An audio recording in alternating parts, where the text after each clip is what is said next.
Now, ever since Trump was elected, there has been debate as to what the consequences of his, let's say, unconventional approach could be. Now, it's February 2026.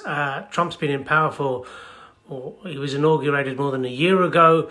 And I think to understand the consequences, we need to look at some of the things that have happened during this past year.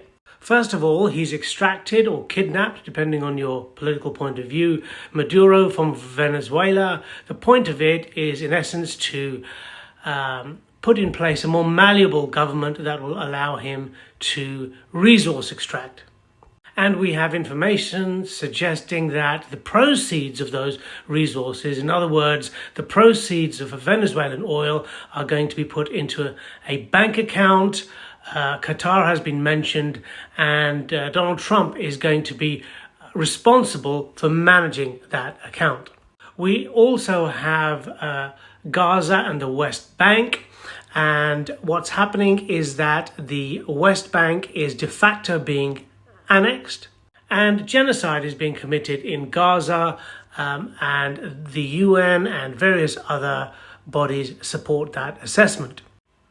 And horrifically, and certainly not in the spirit of the post-Second World War liberal order, employees of the UN that are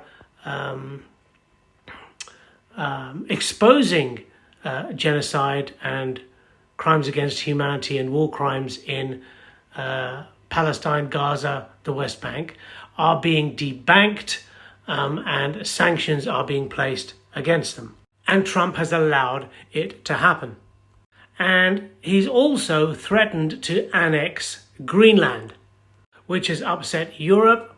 And along with the tariffs that he's imposed worldwide and even against the European Union, the EU is thinking that he is attempting, and lots of intellectuals and points of view suggest that he is attempting to bring down the post-Second World War rules-based world order, liberal order.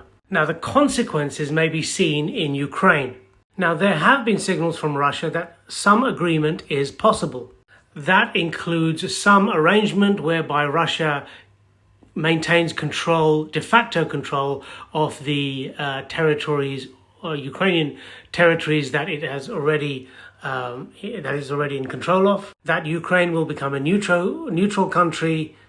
That Ukraine will put in its constitution that it will not join NATO, which makes it slightly harder to backtrack on. In other words, an agreement is possible, and the consequences for Ukraine of not agreeing is that if Russia takes Odessa and blocks access to the Black Sea, then Ukraine will be landlocked, and it's pretty much a losing battle for them then. But back to the original point, the consequences of Venezuela, Palestine, Greenland, is that Russia perhaps is now thinking that it is legitimate to simply, completely annex the whole of Ukraine. And of course, to completely ignore the UN, in other words, international law, because as Trump has done, he's effectively made it benign. In other words, if you do not agree, you'll be sanctioned and debanked.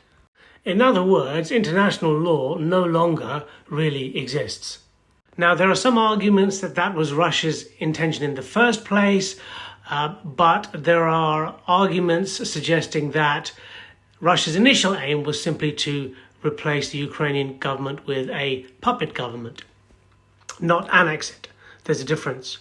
And then there are also arguments that none of this is actually important because Putin needs a war to survive. And then we also have to remember that President Xi in China is watching what's happening, and that will factor into his decision-making around his sphere of influence.